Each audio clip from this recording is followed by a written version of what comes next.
You're listening to XRP Radio. That was The Mountain from Sons of Airs, but now I am joined by Adam from Bad Llama. Hello, Adam. How you doing? Hey, Tizz, I'm all good. How are you, dude? Not too bad, cheers. Whilst I remove all the echoing things. Good start, good start. So, Adam, tell me, who are you and what do you do in Bad Llama, and who else is in Bad Llama? So, I'm one of four. I'm Adam Nielsen, and I've been the drummer for Bad Llama for about 2 years. We've got our vocalist, Carl Jordan, our guitarist, Sam Wyatt, and Lewis Hutchins on bass. Very cool. And the obvious startup question, which you may have been asked 1,000,000 times, how did the name Bad Llama come about? So, I actually asked the guys this because I joined them. I've not been the one of the original members of the band, but I know for a fact they're not going to like me saying this, but the band used to be called Wet Lettuce. Yeah. I know, like, when they were all younger, they were like, yeah, we're going to go with that name. And I was like, what is it with these names and the band? And apparently Bad Llama came about because there was literally a llama on a farm. And they were like, oh, I think Lewis said, oh, it's got to be Bad Llama, isn't it? And I was like, so you've gone from Wet Lettuce to another another really weird name. Okay. I mean, fair enough. Why not? Brilliant. So for all the people that haven't heard anything from Bad Llama before, we thought we'd start off nice and early with one of your tracks, Dear Irene. Can you tell us a little bit about this? So, you know, I never been told the real reason for Dear Irene, but I know it was before I joined the band. It was one of the oldest tracks before we did our latest EP, Letters, Numbers, Reactions, and Errors. It was actually titled Placebo, and they called it that because it gave like the actual band Placebo vibe. And yeah, it's one of the hidden tracks I've never known anything about lyrically. Oh, but it was the last.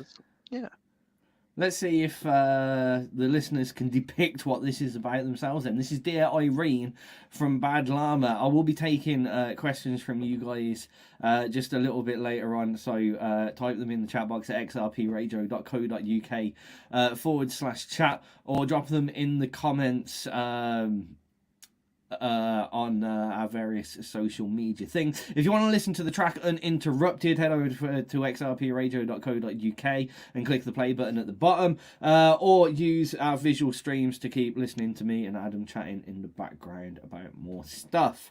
Here we go. Dear Irene, Bad Llama.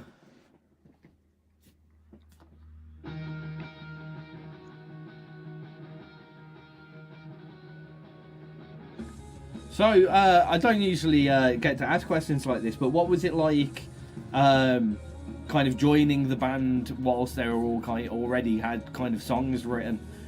So, for me, I've never been one for playing other people's material, like joining a band late. But I was quite familiar because I was in a band previous and we've actually gigged together a couple of years beforehand. And I knew all the songs off by heart. It literally took me I think it was a 3-hour drumming session to learn everything they had.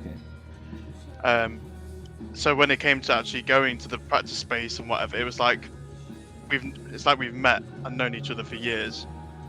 Playing all the old tunes, because a lot of the old stuff is very Red Hot Chili Peppers inspired and alternative rock. So that kind of stuff is where I started, basically, nice and easy rock drumming. Do you prefer the track you've had more of an influence over though? Yes, the latest EP we've done, I prefer, obviously I'm going to prefer that stuff over the previous stuff. But I always add my own little spin when it comes to the live stuff. I try to do odd timing fills and just mix up the song a little bit, halftime stuff. When you started playing the tracks that they already had, did you put your own kind of spin on those, or did you try and keep as true to the kind of original? So, tried to be more humble about it. I kind of did what any outside drummer would do, and whatever they presented to me, I played it tried to play it as perfect as I could, and then I'll go on from there. Then through the years, I'll change it up a little bit, but not where it changes the whole entire song. Okay. That's understandable. Would you go back and re-record these early songs with your drums now?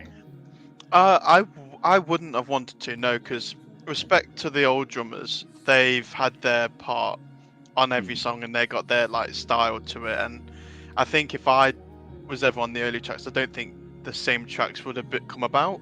I think it would have been a completely different track altogether. Okay. Did you ever have any disruption from old drummers saying this is our track and you can't do it, you can't use it? There's we did play a gig in Sheffield and it was, I mean, Lewis or Sam listening to this and probably like, oh, don't say this, but the old drummer turned up. Obviously, I didn't mind. Yeah. And he was like, oh, I bet you don't play any of the songs he was on. And the first song I think we played was Hollow Thieves, which is his track, which he played drums on. I think half our set is Gareth Soul drumming. Okay.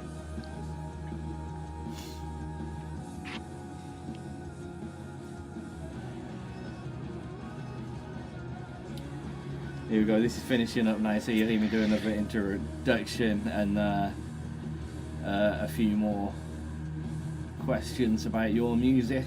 Then after the next track, we'll start taking some of the questions from the chat box, which will be fun. There we go. This is Bespoke live here on XRP Radio, and I'm in an interview with Adam from Bad Llama. We haven't got rid of him yet, but we started off nice and easy. So, Adam, you got quite a decent amount of singles, and we had to talk about new and old during the track in the green room, as it were. There, but what is your favourite out of them all? Oh, damn.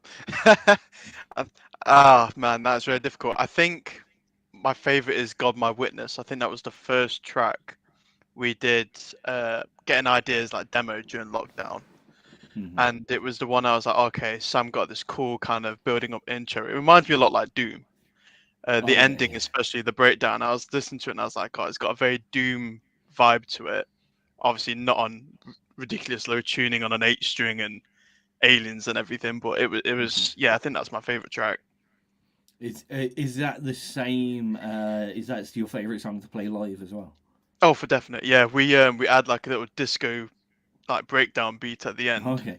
Because I tried it and I was listening to a lot of Ocean's 8 Alaska and I was like, oh, I like that drum beat, so I kind of stole that beat off Chris Turner, but that's fine. Okay. So talking about kind of adding bits, who writes the song and how, as a band, do you come up with the idea of a track? So Sam would come out with like the basis of it. Like I think in all the old Bad Llama stuff, it was Sam that's pretty much wrote everything. He gets the main rhythm bit, the leads, the kind of ambient synthy parts. Lewis will add his bass to it, and sometimes even the bass will shift a song a little bit of what, like drums and bass wise, it will combine itself together, and Sam might change certain bits. And then Kai would basically add his vocals at the end, sometimes even changing slight sections of a song, extending them. Oh, I want this bit, added in, that kind of thing. So it always starts off with Sam, but then it will always evolve at the end until we get our final product. Okay. Is it typically the same person who writes the lyrics? No, I don't know if Sam has any input on the lyrics. I tend to not to have an input because I know what Kyle writes about can be quite personal to him, but is left to interpretation for everyone else, which I think is the best way if you do vocals. But yeah, I can't fault Kyle has done some good vocals. I think that's why God My Witness is my favorite, because if you listen to the lyrics, it's like he's hurting, but it can be open to anyone else. Oh yeah. Along the line of songs, you seem to like drip feeding little clips on social media. Have you got any new music planned? So yes, so just before, was it November last year? We went into the studio I normally rent off in Nottingham, and my mate Ian Bolt, he basically we rented out a studio with him, and I think we did 2 sessions. We got 10 songs done for drums. But it's now we're just finishing off on guitars and bass, and then we'll be sending the tracks over to Kyle. But we have changed and experimented a lot with this. Well, what we're gonna it'll be an album. It'll be definitely be an album, but it's very different from anything else we've done. Explain that difference. Give us a little hint of what we've got to expect. Lower tunings. I'm a bugger for bands like Sleep Token, Loathe, really down-tuned bands and whatever. And I said to Sam, I says we need to try and go lower. And Lewis agreed, and they were like, the meatier, the lower, the better. So we've kind of gone 8-string tuning a little bit on this album as well. Okay. So lower and heavier. Yeah. I like it. What kind of do we have any concepts or lyrical topics that we're pursuing in this album? Not anything at the moment. I think a lot of it will be a personal feeling on all the songs. I think that's what I like about Carl's writing. Is you can always tell that it's not just someone writing up, lyrics that means nothing. It's always got a purpose to it. Okay. So there's going to be some similarities to letters, numbers, reactions, and errors, but also a lot of difference in style. Yes. Yeah, pretty much. Like to try and mix it up a little bit since we're massive, fans of the underground scene. I'd say Sleep Token for definite. I mean, I wouldn't say the underground scene anymore, but I think that our direction you can kind of hear in the newer songs when they come out, the ambience and everything around it is very similar. Cool, very cool. Bringing it back to music that you have already got out though, we thought we'd play Elements next by you. Tell us a little bit about it. So I think from what Kyle told me a while ago, this is when they had their previous drummer, but it is actually about the elements, like the 4 seasons, and how we take a toll on the earth. I could be wrong. He might kill me later for this, but yeah, it's about how we're treating the earth and how we're basically destroying it, and the elements are all changing around us. Pollution, recycling, all these things we need to change, but we're never going to change. Okay. Well, let's check it out. This is Elements from Bad Llama. We'll be taking questions from you after the next tracks. Get in the chat box, xrpradio.co.uk/chat for your questions.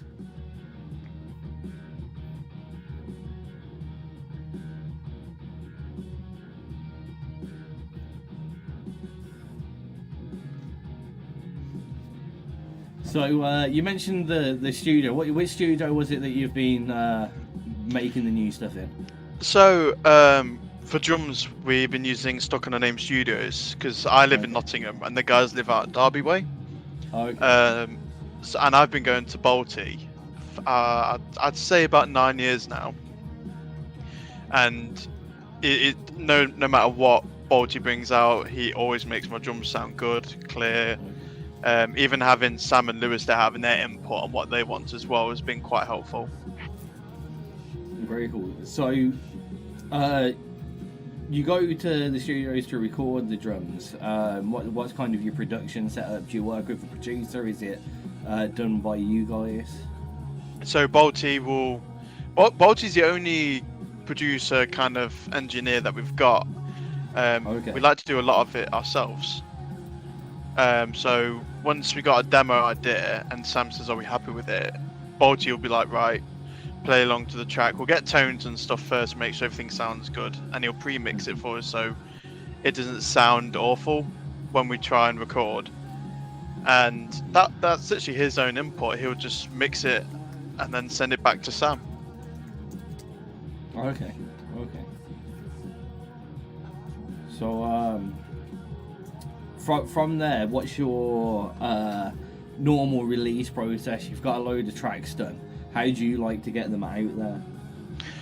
So we try different things here and there. Like last year we went with Hold Type PR, which is I believe is the guitarist of Tesseract's company or what he's partnered with.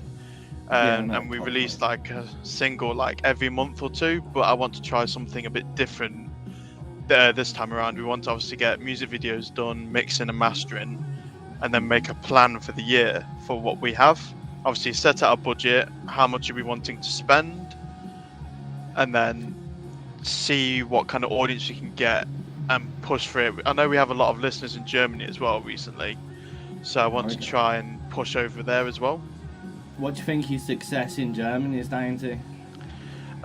Well, we had a few TikTokers coming to us and basically saying, "Oh, they're running a promotion," and we thought, well, there's no big loss really trying out these promotions, and obviously they get like a couple of thousand views each video, if not more. So we just kind of see where it goes, and our Spotify playlist has just been amping up. So we were like, oh, okay, so if Germany's looking quite good and people are listening to us over there, if we try this year as well to promote over there, maybe a mini tour over there would be good, or for next year.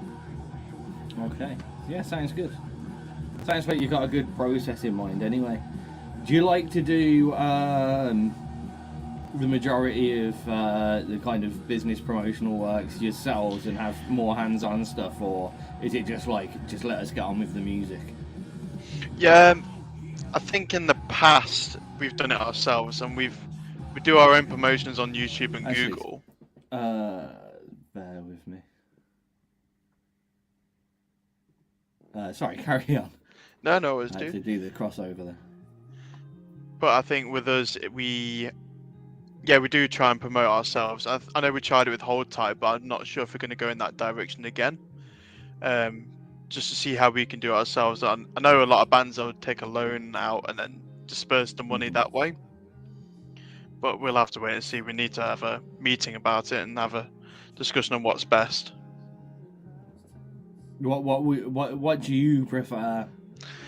I prefer to have control over it. I want to know where the money's going. I like to know where we're spending this and spending that, and then I can see, oh yeah, we're getting more views on, let's say, Instagram and TikTok, instead of putting it on Twitter, which might not be doing it as well. I'd rather put the money where I know, where I can see it, but also not just me or one person doing everything. We all collectively do it. When you're putting money into kind of promotions, advertisement, sponsorship, specifically on social media, are you kind of creating your content and ads yourself, or are you going to social media promoters and advertisers and specialists?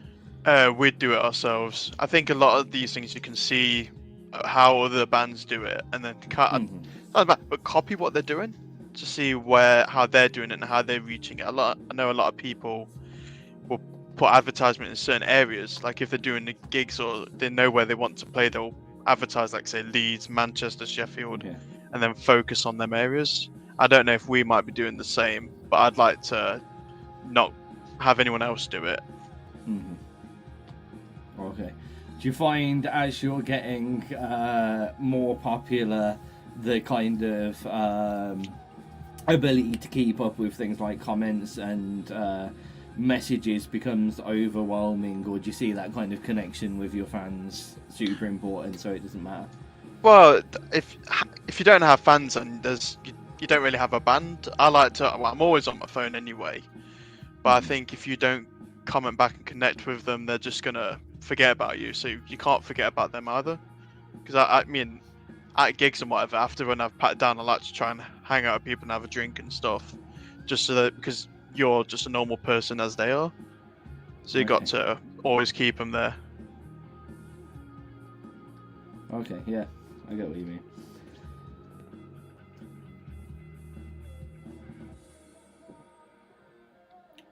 So for the drummers, what kit do you use? I currently use a old Mapex Meridian Birch that I've had for about 6 or 7 years. It's forever extending. I need to one day I need to bring it back a little bit, go back to turning it down. But since we recorded the album the drums in November, I've added a lot, so taking it away is going to be extremely difficult. So I mean, out of necessity over excess, you'd prefer a big kit to a small kit. Oh yeah, more things to play around with, more bells and whistles is what I'd prefer. You know, credit to the people that play with like minimal equipment on stage. You know, that's fair. But for me, I don't think I can do it. I think my ego would get upset if I didn't use it all. What an answer! Isn't it an absolute nightmare setting up though? Oh yeah, you should see me get and I do it to myself. I get mardy, and Lewis is like, "What is your problem?" And I'm like, "I've got all this stuff," and he says, "Well, why are you using it then?" And I says, "You just don't understand. You're just a bass player. Like you can't question drummers with just a different mindset." Don't... Hey, Ooh, you're just a bass player. it's alright. We'd replace him with a laptop. It's fine. Ooh. I'm sticking up for your bassist here, fellow bassist to the max. If he's listening, I'm with you. Shouldn't have bought so much stuff. Right, here we go.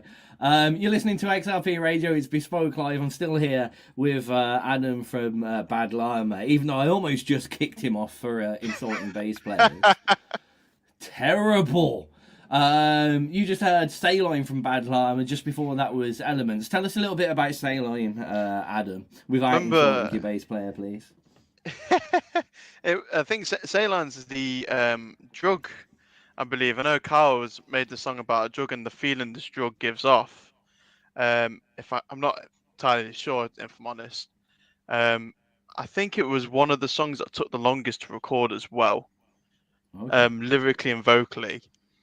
But I mean, the music video itself is I think it's the lightest track on the EP we've done. Mm-hmm. Which is very nice.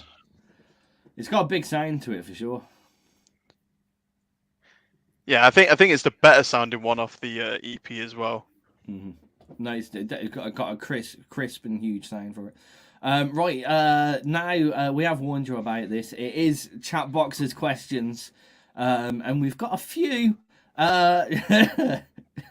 Oh wow. Okay.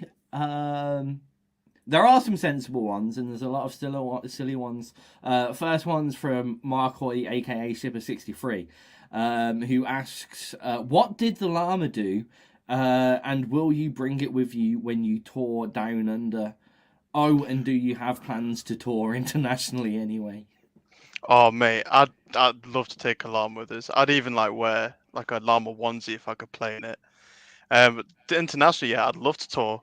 I'd love to tour everywhere if I'm honest with you. Every country. I mean, there's so many fans everywhere. There's so many people that appreciate music. I'd love to. I know Australia is awesome for music as well, like North Lane, Thornhill, that kind of thing. Yeah, man. Yeah. Oh. You know his stuff. I mean, you mentioned Germany is a rise of popularity whilst we were talking, but where would your favourite country to play outside the UK be?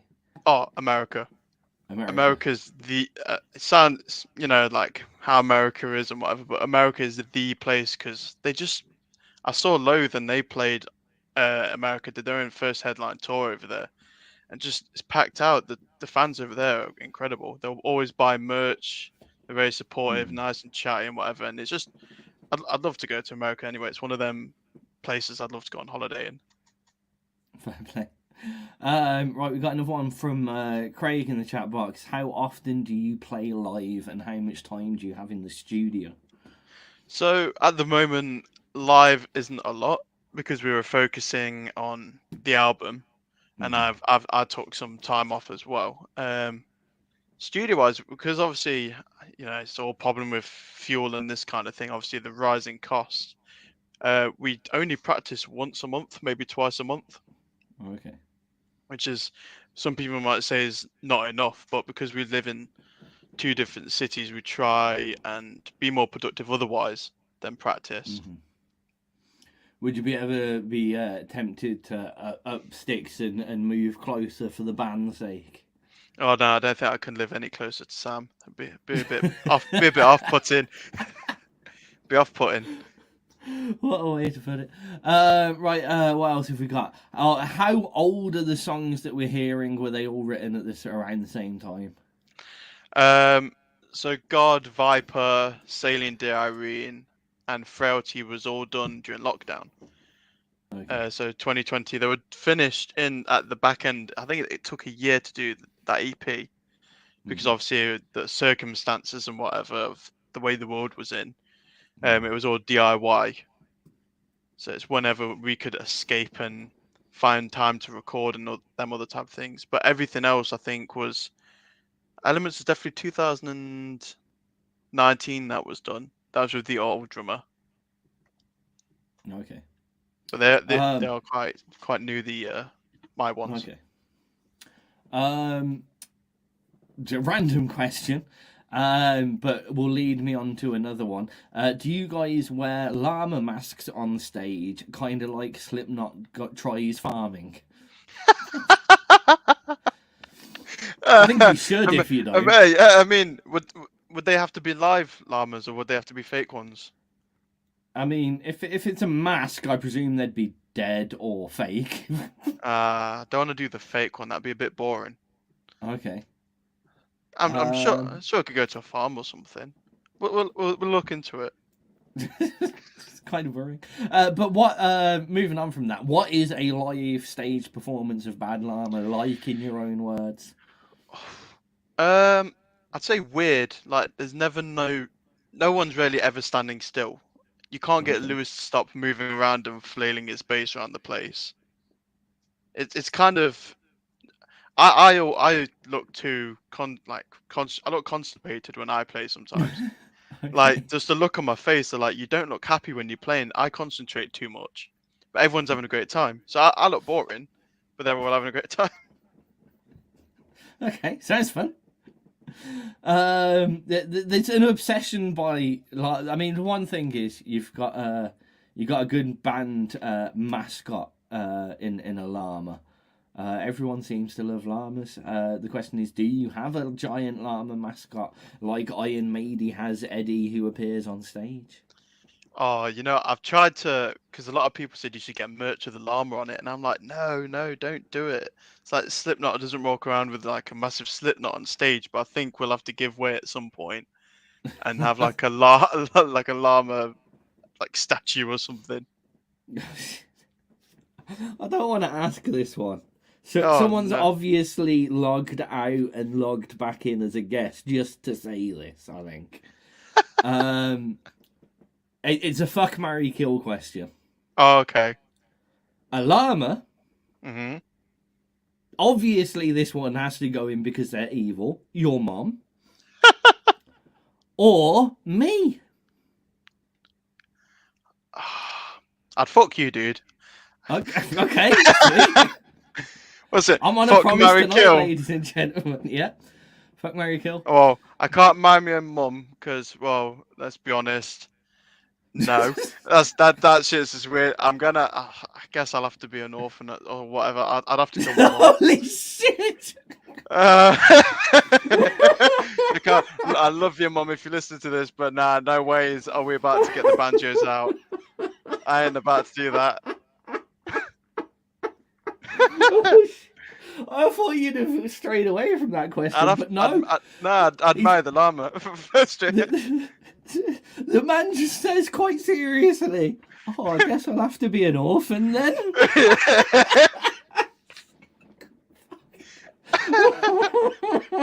Wow. I'm trying to be as tame as I can, you know. I'm getting lucky. Lama's your life partner, and I'm sorry, Mum. Sorry, mum. I mean, and if you are listening, I'm even sorrier that I have to ask this question. But I mean, would you rather either of the other two? I don't Nah. think you would. We're changing the focus now back to the old band name.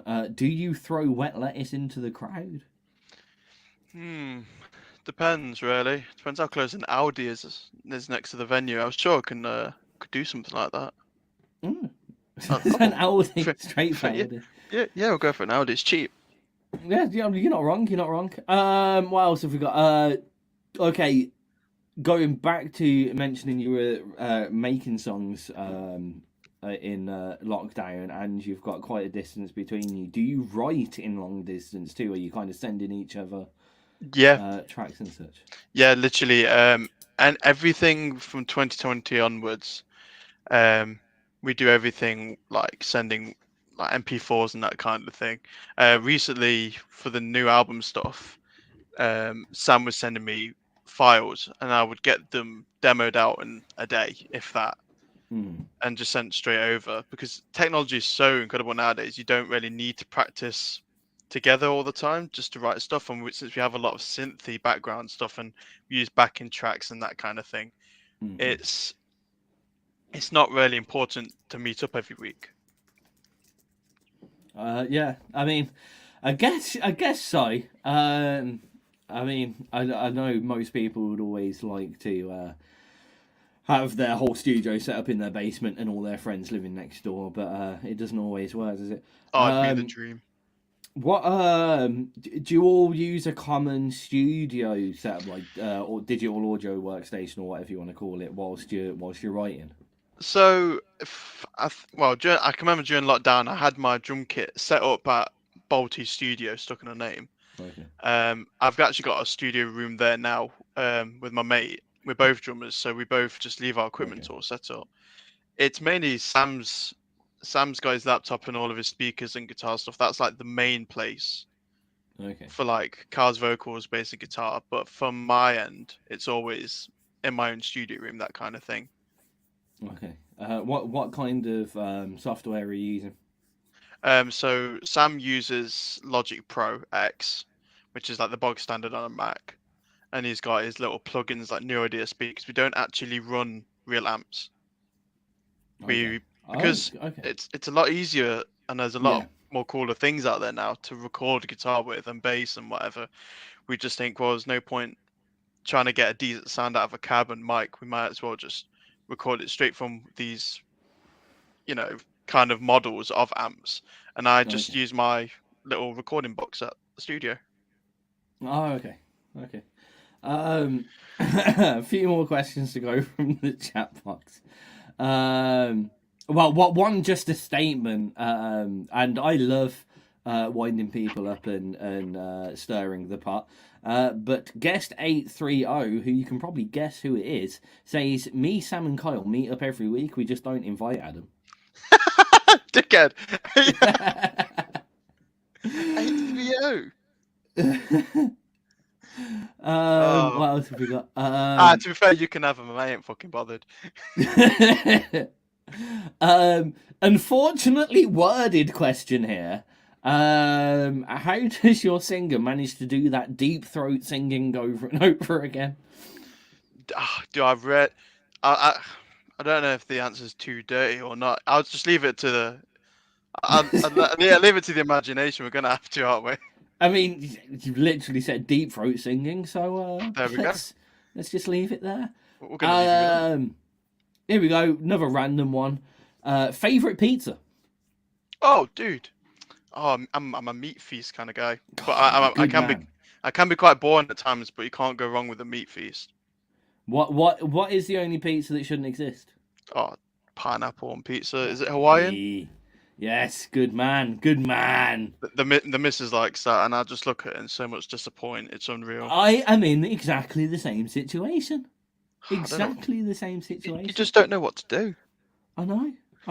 I mean, it's like I'm pretty sure it's because I've noticed a lot of people's girlfriends, partners, misses, wives do this, and I think it's like a anti-food theft situation. I'm gonna put up with this because I know he's not gonna eat it.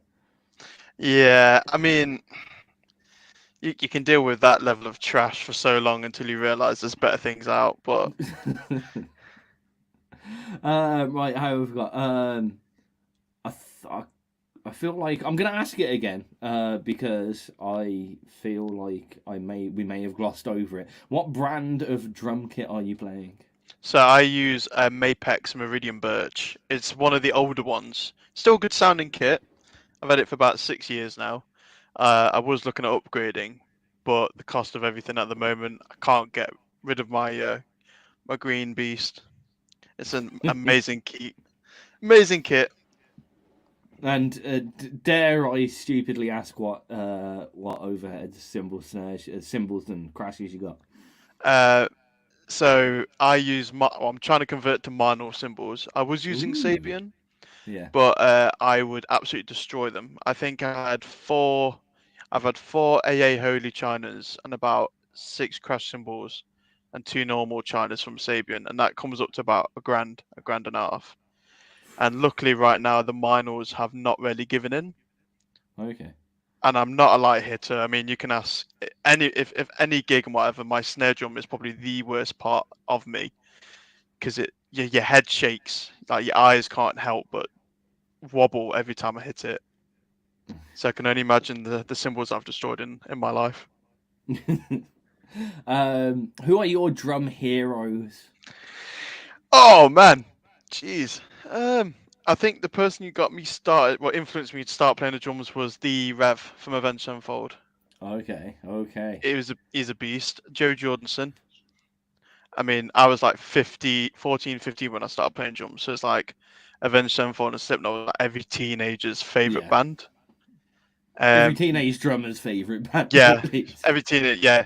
And recently, it's the drummer from Sleep Token. His playing's amazing. Okay. I like to watch a lot of gospel drum. I know it sounds weird that I'm a rock metal drummer, but I love gospel drummers. They're mental. Yeah, I think there's a weird association between metal and gospel drummers. They're just unreal. Like they're far better than us. There's I keep meaning to say that there's a load of videos / reels going about Facebook that you've probably seen actually. That's a metal drummer drumming over gospel choir stuff. Oh yeah. Yeah, he's He's awesome, isn't awesome. He's an he? Yeah. awesome guy. Like every time I watch his videos, I'm like, I've seen this one a million times, but I'm going to keep watching it because his Yep. content's so good. Yeah, really good. Right, here we go. Last one. And another pot stirrer here. Judging by Lewis, Sam, and Kyle's secret meetings, what plans does Adam have after this interview, and do they include finding a new band? Oh, well, I'm just going to throw verbal abuse at them and then leave the chat and delete every song. Perfect.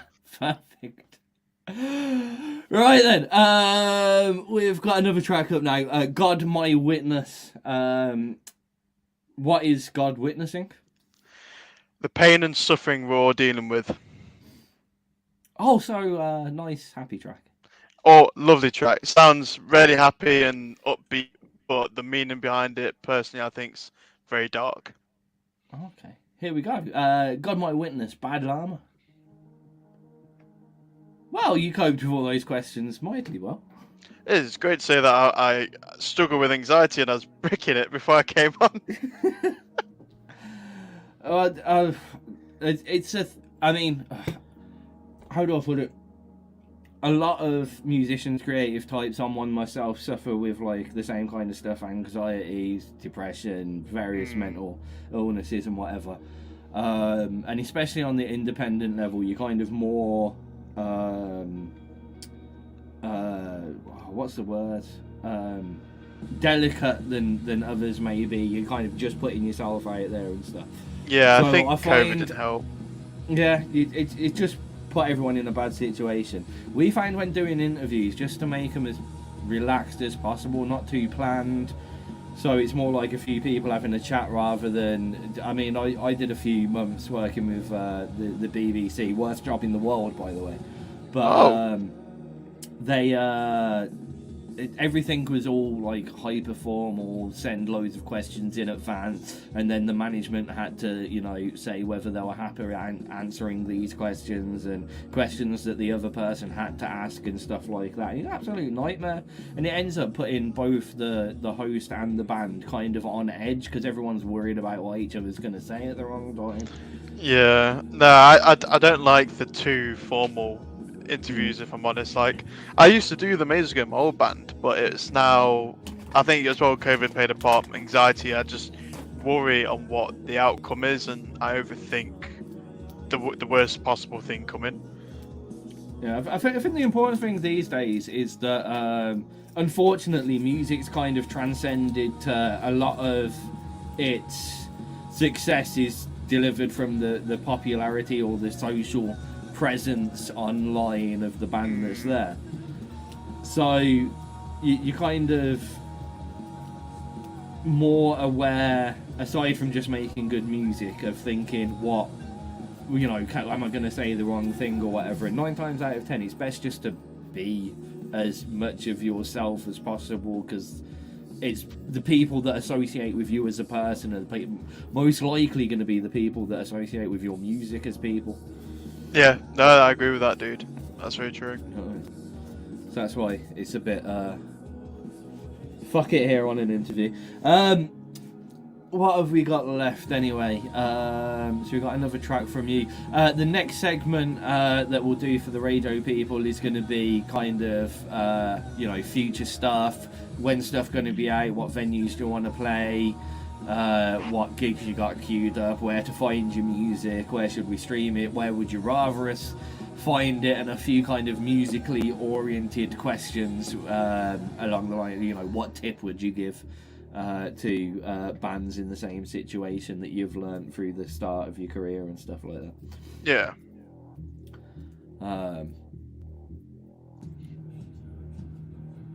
So yeah, that'll be quite simple. Then we'll run up to playing Viper. Just before Viper, I'll ask you to say goodbye. And everyone, so have a little think about this. I give everyone who comes on here the last 60 seconds that they're on to say whatever they want. And this is the point where I could get in trouble because you're going after anyway, so it doesn't matter what you say. No, don't worry. I won't be obnoxious or any of that. Don't worry. Lewis told me to behave myself. He said, "Don't be a prick. don't make all of us." He said, and I was like, "Oh, so why am I doing this then?" Lewis, where are you? And Lewis does most of the interviews. Trying to get Kyle is very difficult because he's always busy. You know, the man works ridiculous hours, and well, it's Sam, so. It's Sam. It's Sam. Just here, they'll know what I mean. Hey, he's great. I love that guy. He's a great guy. I love it. Oh dear. I've been waiting for you to get a text on your phone going, "Oh, you're out." You know, I've been waiting that for years. I've been waiting for 2-3 years now since I started. Love it. Oh. There you go, though. We've got a few people going, drummers make the best interviewees. Oh. Well, here we go. God, my witness, that's Bad Llama. We still got Adam. Even your questions couldn't get rid of him, even though you kind of forced him to say he had to do unspeakable things to his own mother. That's... I'm surprised you're still here, to be honest, Adam. Oh, dude, my mind's more twisted than these questions. Don't you worry about it. No, I'm going to gloss No. Okay. Let's go for the big questions that all the stations ask here. If you could play any venue in the world, where would it be? Oh man, venue. I mean, I've done Rock City. I'd love to play the Scala in London. That's a beautiful venue. I wouldn't class Download as a venue, but you know the main second stage there. You know they're awesome. So yeah, I'd definitely say Scala in London as like a venue place. Would you say, talking about the festivals going there, that some of the big the ones that used to be the rock festivals, the alternative festivals like Download and Virgin and stuff like that, have got way too poppy recently? I'd say they do at times. Like sometimes you'd see bands on Download. It's when you get like Jay-Z really? headlining Glastonbury and shit like that. I understand like Glastonbury and Leeds, but you know, for like Download and Bloodstock, let that be rock and metal. Like I've noticed Bloodstock have been changing their lineups a bit, which is about time. Because there's only so much thrash metal and 2 or 3 days you can take before it starts getting boring. Yeah, I would agree. I would agree. Okay. If you could support any band, who would it be? Sleep Token. I know Lewis is Sleep going to listen to Token. this and he's probably jumping up. Sleep Token would be a dream. But and to twist it round, if you could have any band support you, who would they be? Oh man. Ooh. Well, like a big band or underground band? This is your choice. Oh man. See, a lot of the bands I look up to, they'd probably outshow us. But oh man, I don't even know. That's extremely difficult. I mean, Holding Absence. I don't know. Fuck Okay. it, we'll go with Holding Absence. We'll say yeah, because they're a fantastic band as well. Good choice. Good choice. Good choice. I like doing that one because you have the wonderful choice, and this is my hosting style. You could have said, "Oh, I don't mind as long as we take all of our friends' bands with us," but no, no, didn't go there. No, screw them. Oh, I love winding up guests. What is the best venue you've played so far? This wasn't with Bad Llama, but I played Rescue Rooms in Nottingham, Okay. and that's a fantastic stage and capacity as well. Sound was Brilliant. fantastic. Okay, and now tell me why every other venue was worse than them. No, I'm joking. I'm not that mean. I was ready for that. I was ready for that, you know. What's the? I mean, this one should probably relate to Bad Llama. What's the funniest thing that's happened at a show?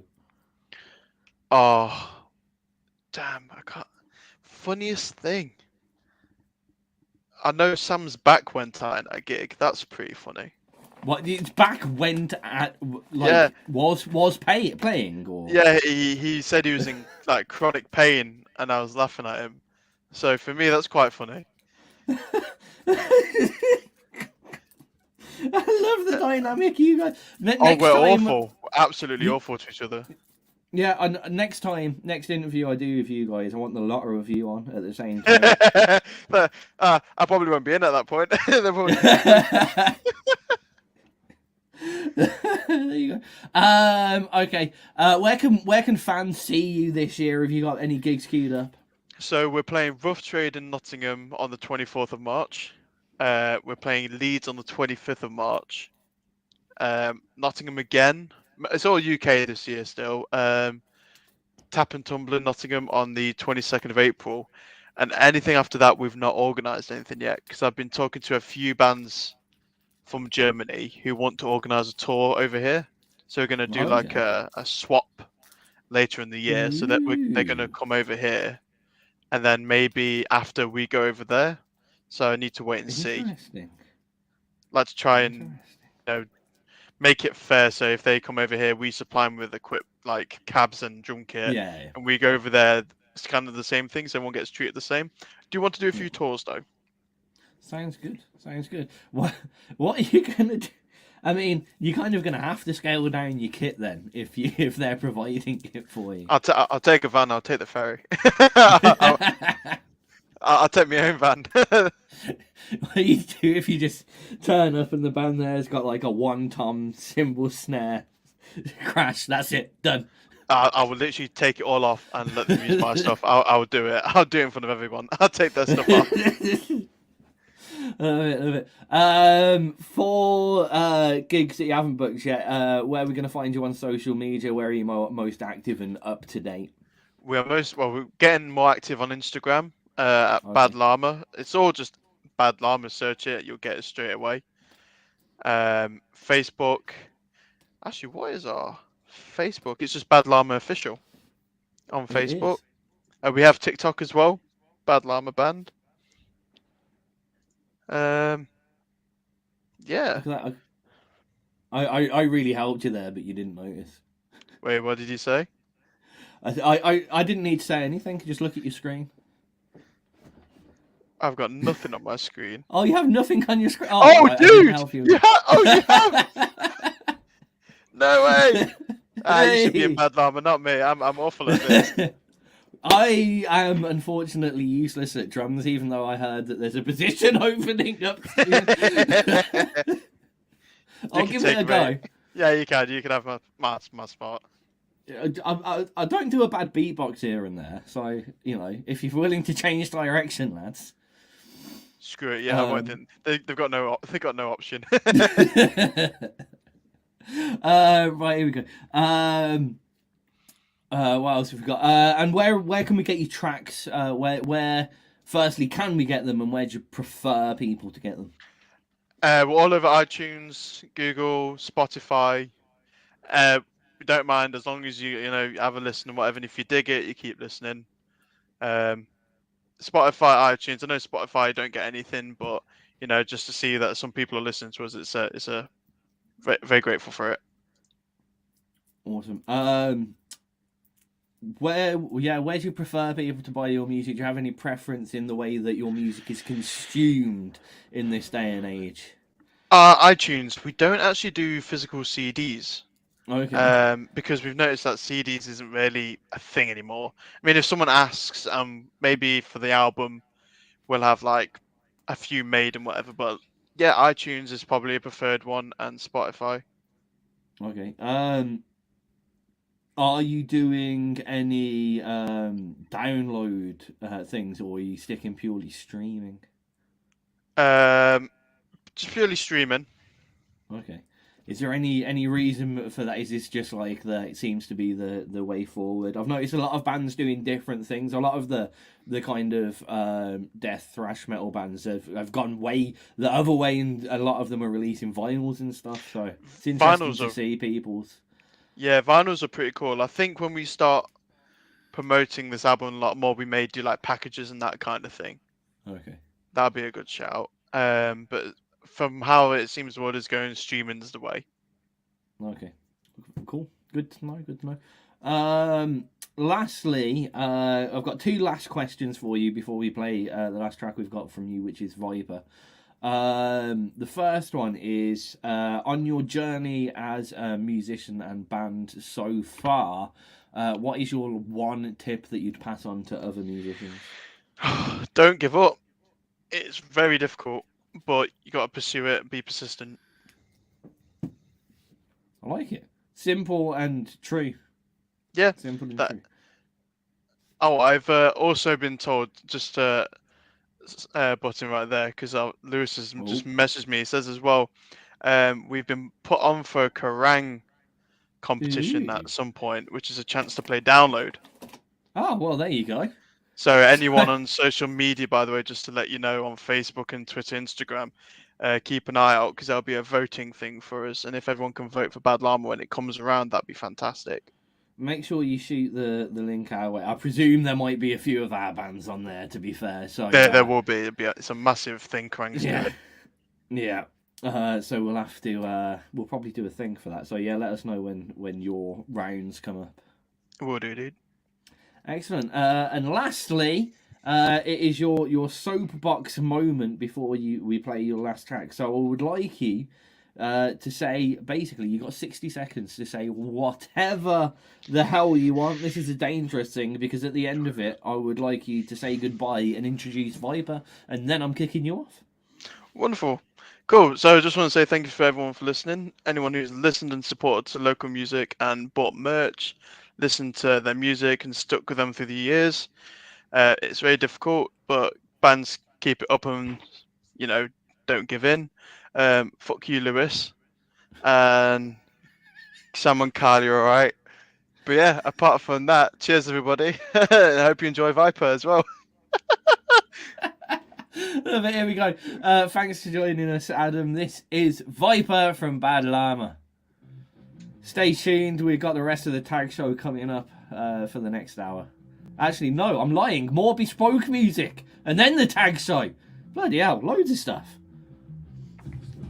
Brilliant, Adam. That's fun. Trying to hold my composure.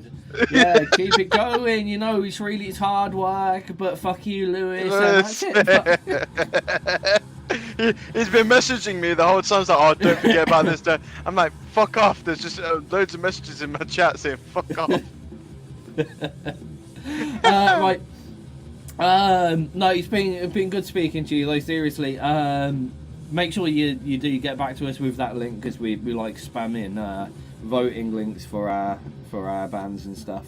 I know this was done through Martin, but if you're releasing a single or such, what I'm trying to do recently is get people on just for like quick 10-minute, hi, here we are, here's our new single, see you later, kind of short interviews. So as you release stuff, if you've got a Tuesday or a Saturday night free close to it, we'll do like a mini release party live with man. you. So keep us in mind just as you're releasing stuff, because they seem to be going down quite well so far. So we're trying to keep them up. That's perfect, man. Cheers for that. No worries. However, I've got the rest of stuff to get on with. So in the nicest way, I have to ask you to fuck off. That's what it is. Cheers, dude. Alright, catch you later, Adam. Catch you later, man. Bye. And that was Adam from Bad Llama. You can hear the rest of the show if you head over to xrpradio.co.uk. So you should really go there and hear the rest of all the awesome music. We've got some more music from Bespoke Live, airplay for everybody that's listening, and loads of new submissions coming up in the next 2 hours. See you over there, everybody.